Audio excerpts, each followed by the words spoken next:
Selamat pagi anak-anak, kita berjumpa lagi dalam pelajaran PAK. Mari kita berdoa. Tuhan, terima kasih kami boleh kembali belajar. Kiranya kami memohon berkat, hikmat agar kami boleh mengerti pelajaran dan boleh melakukan tugas yang diberikan oleh guru kami. Terima kasih Tuhan untuk rahmat-Mu, di dalam nama Tuhan Yesus kami berdoa, amin. Ya, materi hari ini adalah pengharapan di dalam Kristus. Mari anak-anak dengarkan Alkitab bersuara. Ambil dari Yeremia 17. Dosa Yehuda telah tertulis dengan pena besi yang matanya dari intan, terukir pada loh hati mereka dan pada tanduk-tanduk mezbah mereka sebagai peringatan terhadap mereka. Mezbah-mezbah mereka dan tiang-tiang berhala mereka memang ada di samping pohon yang rimbun di atas bukit yang tinggi, yakni pegunungan di padang. Harta kekayaanmu dan segala barang perbendaharanmu akan kuberikan dirampas sebagai ganjaran atas dosamu di segenap daerahmu. Engkau terpaksa lepas tangan dari milik pusakamu yang telah kuberikan kepadamu, dan aku akan membuat engkau menjadi budak musuhmu di negeri yang tidak kau kenal. Sebab dalam murkaku api telah mencetus yang akan menyala untuk selama-lamanya. Beginilah firman Tuhan. Terkutuklah orang yang mengandalkan manusia, yang mengandalkan kekuatannya sendiri, dan yang hatinya menjauh daripada Tuhan.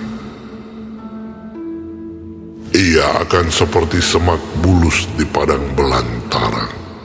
Ia tidak akan mengalami datangnya keadaan baik. Ia akan tinggal di tanah angus di padang gurun, di negeri padang asin yang tidak berpenduduk. Diberkatilah orang yang mengandalkan Tuhan, yang menaruh harapannya pada Tuhan. Ia akan seperti pohon yang ditanam di tepi air, yang merambatkan akar-akarnya ke tepi batang air, dan yang tidak mengalami datangnya panas terik, yang daunnya tetap hijau, yang tidak khawatir dalam tahun kering, dan yang tidak berhenti menghasilkan buah. Betapa liciknya hati, lebih licik daripada segala sesuatu. Hatinya sudah membatu, siapakah yang dapat mengetahuinya? Aku, Tuhan, yang menyelidiki hati, yang menguji batin untuk memberi balasan kepada setiap orang setimpal dengan tingkah langkahnya, setimpal dengan hasil perbuatannya. Seperti ayam hutan yang mengerami, yang tidak ditelurkannya, demikianlah orang yang menggaruk kekayaan secara tidak halal. Pada pertengahan usianya, ia akan kehilangan semuanya. Dan pada kesudahan usianya, ia terkenal sebagai seorang bebal. Takhta kemuliaan luhur dari sejak semula, tempat bait kudus kita. Ya pengharapan Israel, Tuhan, semua orang yang meninggalkan Engkau akan menjadi malu. Orang-orang yang menyimpang daripadamu akan dilenyapkan di negeri, sebab mereka telah meninggalkan sumber air yang hidup, yakni Tuhan. Sembuhkanlah aku, ya Tuhan, maka aku akan sembuh. Selamatkanlah aku, maka aku akan selamat, sebab Engkaulah kepujianku. Sesungguhnya mereka berkata kepadaku, Di manakah firman Tuhan itu? Biarlah ia sampai. namun tidak pernah aku mendesak kepadamu untuk mendatangkan malapetaka. Aku tidak mengingini hari bencana. Engkaulah yang mengetahui apa yang keluar dari bibirku. Semuanya terpampang di hadapan matamu. Janganlah engkau menjadi kedahsyatan bagiku. Engkaulah perlindunganku pada hari malapetaka. Biarlah orang-orang yang mengejar aku menjadi malu, tetapi janganlah aku ini menjadi malu. Biarlah mereka terkejut, tetapi janganlah aku ini terkejut. Buatlah hari malapetaka menimpa mereka, dan hancurkanlah mereka dengan kehancuran berganda. Ya, itulah tadi firman Tuhan mengenai pengharapan seorang nabi kepada bangsanya. Saya tidak akan membahas secara detail keseluruhan daripada Yeremia 17, tetapi akan masuk ke dalam materi-materi hari ini. Oke. Slide pertama, ya, Roma 15 ayat 13. Di dalam Perjanjian Baru juga ada ya, tentang pengharapan yang berbunyi, semoga Allah sumber pengharapan memenuhi kamu dengan segala sukacita dan damai sejahtera dalam iman kamu, supaya oleh kekuatan Roh Kudus kamu berlimpah-limpah dalam pengharapan. Pengharapan kemarin sudah kita bahas ya di materi sebelumnya. Jujur, pengharapan itu sama tidak dengan realita. Terkadang sama, terkadang tidak. Ya, begitulah pengharapan yang ada di dalam dunia ini. Jadi ada sebuah slogan, pengharapan tidak sama dengan realita. Tetapi kalau kita sadari, jujur ya, ketika kita memasuki masa-masa krisis, masa-masa genting, kegalauan, apa yang ada dalam diri kita itu? Pengharapan. Kenapa? Karena itu berharga sekali. Tanpa ada pengharapan, semuanya kosong, semuanya hampa. Bagaimana dengan orang Kristen? Orang Kristen mempunyai pengharapan di dalam adalah kepada Allah. Pengharapan Kristen adalah Allah itu sendiri. Wow, kalau pengharapan Kristen itu adalah Allah, maka pengharapan orang Kristen tidak akan sia-sia. Maksudnya apa? Maksudnya Allah telah memilih kita sebagai umatnya. Masa terpilih nggak? Masa terpanggil nggak? Kalau merasa, puji Tuhan, pasti akan Allah jaga. Satu yang pasti adalah keselamatan di dalam Kristus Yesus, hidup kekal. Oke? Yuk, saya ajak belajar dulu tentang bangsa Israel di kisah Esther. Esther seorang ratu dari suku bangsa Yahudi. Apa yang terjadi? Waktu itu seorang pejabat tinggi kerajaan, yaitu bernama Haman, menginginkan diri dihormati, disujud, disembah seperti Tuhan. Sebagai orang Yahudi, pasti tidak akan mau. Salah satunya adalah Mordekai. Siapa Mordekai? Pamannya Esther. Hal itu diketahui oleh Haman. Maka menjadi permasalahan besar. Apa permasalahannya? Genosida. Apa sih genosida? Genosida adalah pembasmian, pembunuhan suku bangsa secara massal.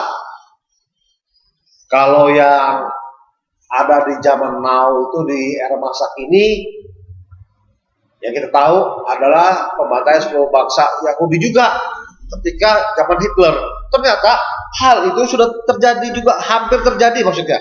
Hampir terjadi di masa Esther.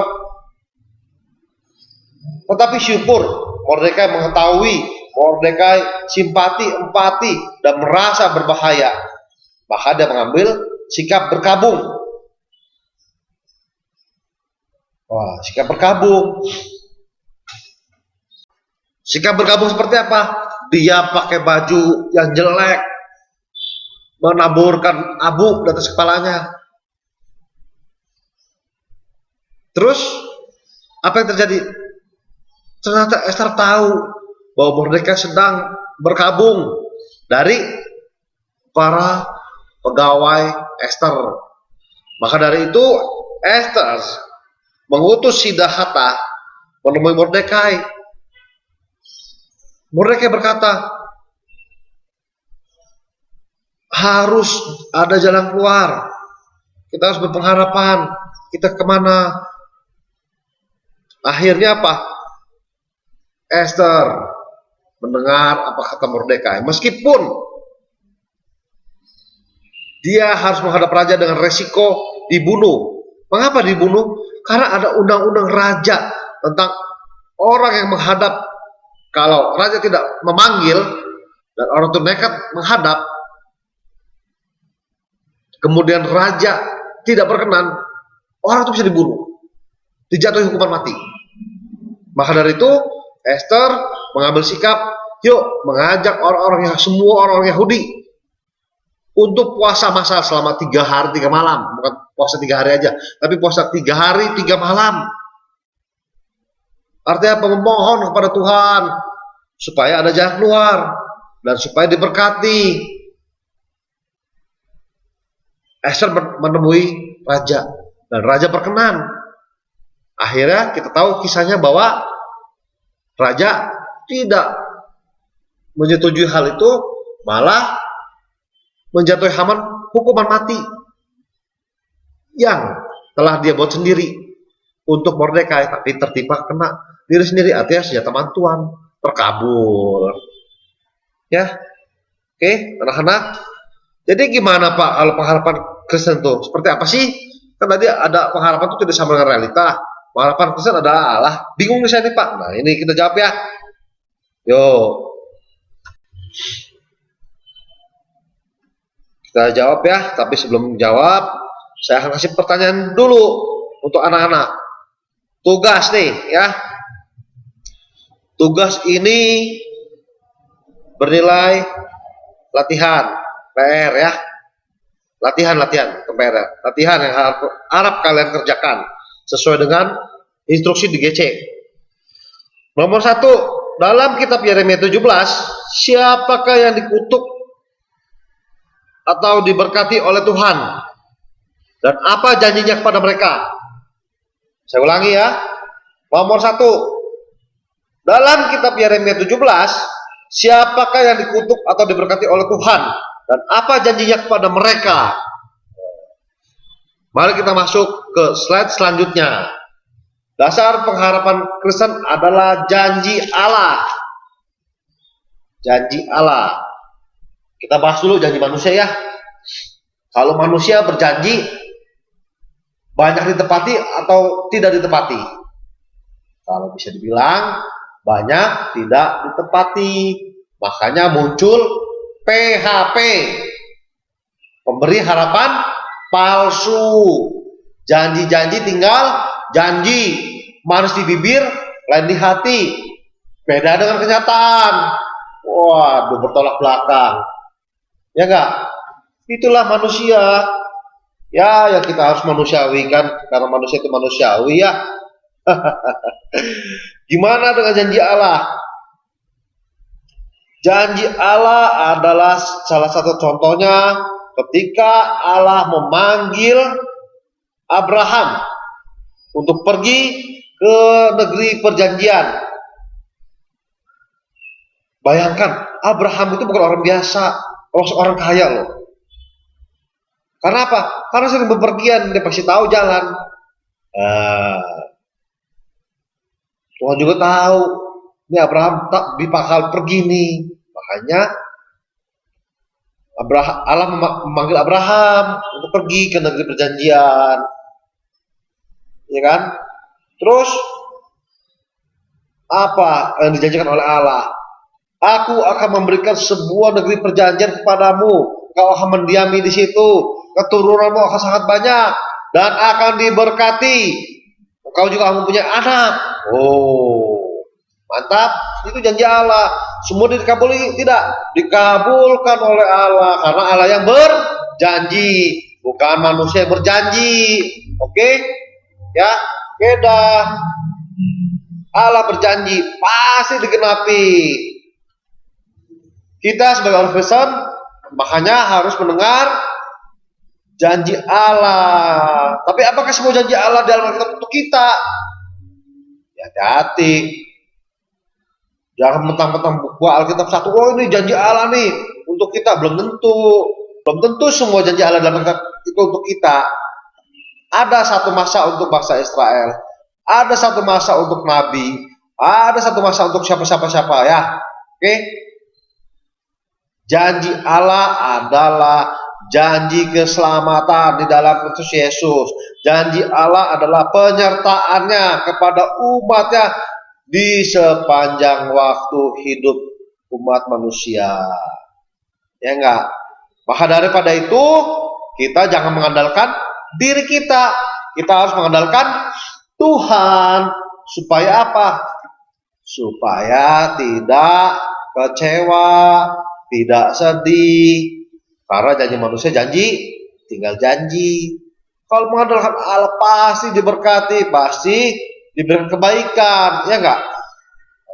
Jadi gimana tuh Pak?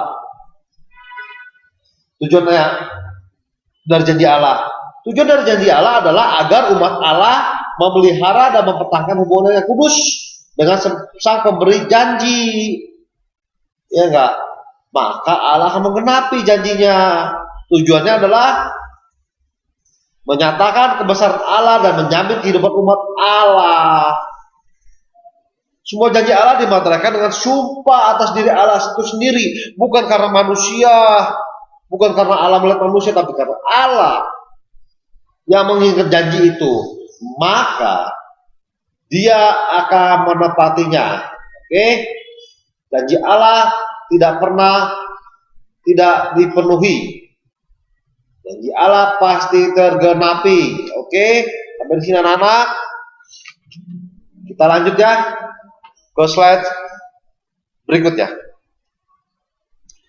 Kita lihat dasar pengharapan Kristen adalah Allah itu adalah kekal. Maksudnya apa nih, Mister? Iya. Ketika kita sedang berlayar dengan cuaca yang cerah sekali di tengah laut, ya kalau cerah terus, puji Tuhan. Gimana dengan tiba-tiba terjadi badai? Oh, bisa jadi kan? Bisa jadi. Tidak semua hidup itu lurus-lurus aja. Ada menanjak, ada menurun, ada berliku-liku, tidak lurus saja. Kadang dalam kehidupan kita juga yang dahulunya kita sebut kawan baik sekali, ya tidak. Tetapi pada suatu masa, entah mengapa ataupun karena sesuatu hal, dia bisa berubah menjadi lawan. Wow. Begitulah kehidupan di dalam dunia ini. Contohnya apa nih? Bangsa Israel adalah bangsa pilihan Allah. Seringkali berbuat setia dan berpaling meninggalkan Allah.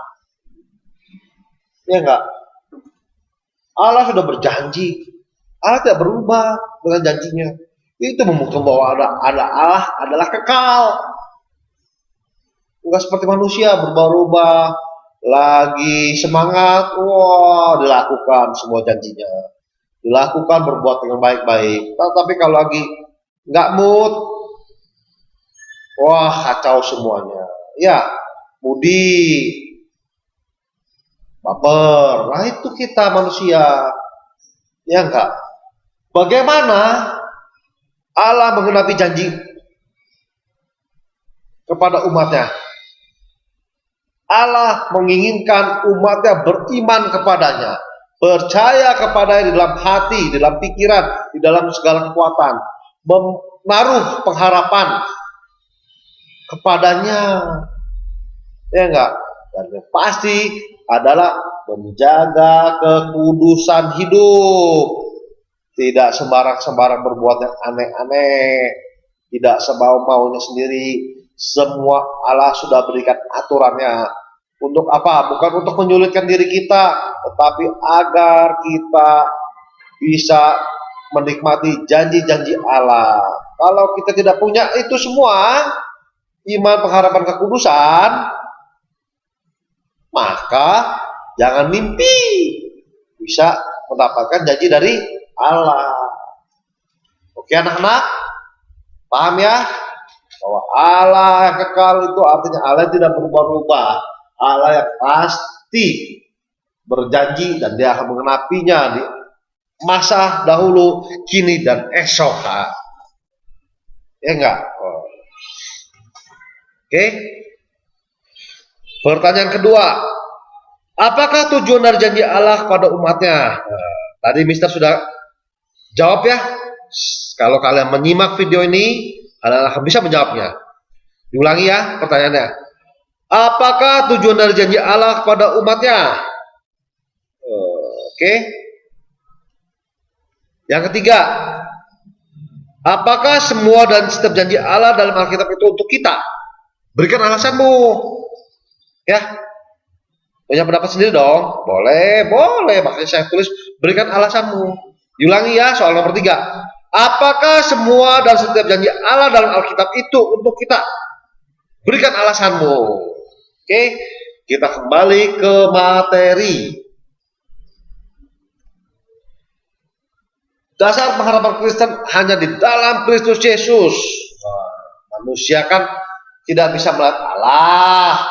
Enggak, karena telah berbuat dosa atau jatuh dalam dosa dan sudah terpisah dari Allah. Tapi Allah rindu, Allah ingin hadir di tengah-tengah manusia. Maka dari itu Allah menjanjikan akan datang seorang juru selamat, yaitu Kristus Yesus yang adalah Tuhan menjadi manusia. Lalu sekarang Roh Kudus ya. Oke ya. Karena Yesus sudah naik ke surga. Hanya di dalam Kristus Yesus.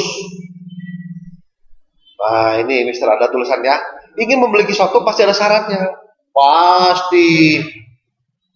Oh dapat gaji harus kerja. Harus usaha. Mau dapat nilai yang baik, yang bagus, di atas KKM, bila perlu 100. Ya harus belajar dengan baik. Harus mengumpulkan tugas. Harus bekerja dengan sungguh-sungguh. Jangan lupa berdoa terlebih dahulu. Ya. Beda dengan hadiah. Kalau hadiah nggak perlu usaha, nggak perlu syarat ini itu, ya nggak. Hadiah yang tiba-tiba dikasih gitu maksudnya. Bukan undian ya, beda ya. Hadiah. Hadiah mah kita nggak minta, kita mungkin nggak butuh atau butuh juga nggak tahu ya. Ujuk-ujuk tiba-tiba dapat hadiahnya, udah senang, udah. Tetapi kalau pengharapan itu keinginan untuk memiliki sesuatu, pasti ada syaratnya. Ya enggak? Kenapa sih di dalam Kristus Yesus? Ya itu syaratnya. Oke? Contohnya orang Indonesia wajib punya KTP atau tanda penduduk. Sebagai apa? Identitas orang Indonesia. Maksudnya kalau keluar negeri ya jelas. Oh ini orang Indonesia ada pakai KTP. Kalau Kalau nggak ada KTP nggak bisa keluar negeri. Ya. Kenapa sih harus dalam Kristus Yesus? Ya itu identitas kita. Bahwa kita adalah Kristen. Kristen adalah Kristus kecil, murid Kristus ya, yang melakukan pekerjaan Kristus dengan baik. Oke? Kenapa harus dalam Kristus? Kalau nggak ada pengharapan dalam Kristus, hidup kita akan terombang-ambing oleh badai-badai kehidupan dan badai-badai asmara. Bukan, badai kehidupan aja ya. Badai kehidupan saja ya, banyak macam kalau badai kehidupannya. Salah satu contoh itu bisa asmara, kesulitan, sakit penyakit, gosip, fitnah ya. Tapi kalau di dalam Kristus Yesus, kita tidak akan terombang-ambing, nggak masalah. Ada badai juga. Kenapa? Karena Yesus beserta kita dan akan menjaga kita. Buluh yang terkulai tidak tergeletak, sumbu yang mengecil tidak pudar. Allah akan membangkitkan kita lagi. Oke? Kenapa dalam Kristus Yesus, Mister? Iya, kalau dalam Kristus Yesus pasti optimis dan pikiran positif. Ya enggak? Bukan positif yang lain-lain ya. Apalagi positif corona, jangan. Amit. Ya. Optimis dan positif. Maksudnya apa? Ada kehidupan di dalam badai kehidupan, tidak melakukan hal-hal yang negatif, yang merusak diri, merusak lingkungan, merusak masyarakat, merusak semuanya. Tidak. Tapi tetap tenang di dalam Kristus yang akan menjaga kita, yang akan menolong kita. Sebuah kalimat ya, kesulitan bukanlah akhir dari segalanya, melainkan batu untuk menemukan jalan keluar. Waduh, keren sekali nih tulisannya. Pasti baik, kita ikuti. Oke, anak-anak, ya, itulah makanya kita harus berpengharapan di dalam Kristus Yesus. Karena janji Allah adalah iya dan amin. Allah adalah setia, Allah adalah kekal, tidak berubah-ubah, enggak seperti kita hari ini ngomong A, sebenarnya lagi ngomong B, ya enggak? Bahkan bisa harusnya A jadi B, harusnya A ngomongnya B, macam-macam manusia itu. Tapi kalau Allah tidak, maka bersyukurlah kita sebagai anak Tuhan bisa diberi kebaikan oleh Tuhan, bisa dikuatkan untuk mempunyai iman yang terus bertumbuh, mempunyai pengharapan di tengah-tengah badai kehidupan, dan siap menjaga kekudusan hidup. Ya, oke. Sekarang tugas nomor 4. Tuliskan doamu yang berisikan pengharapan esok dan masa depan. Ya, nomor 4. Tuliskan doamu dan berisikan pengharapan esok dan masa depan. Oke, ada 4 soal. Silakan dikerjakan, kumpul di GC sesuai dengan instruksi. Oke, mari kita berdoa. Tuhan, kami bersyukur kami boleh belajar tentang pengharapan. Kiranya Engkau berkenan untuk terus-menerus menolong kami di dalam kelemahan ini, agar kami tidak terombang-ambing, agar kami terus-menerus terpaut padamu, sehingga kami boleh hidup dalam dunia ini menjadi pemberita firman-Mu, menjadi garam dan terang dunia untuk menyatakan kemuliaan-Mu, membagikan berkat-berkat yang Engkau telah siapkan bagi kami dan bagi orang lain. Terima kasih Tuhan, saat ini kami akan mengerjakan tugas, kiranya Engkau memberikan kami hikmat, memberikan kelancaran, sehingga kami boleh meraih yang terbaik. Dalam nama Tuhan Yesus kami berdoa, amin.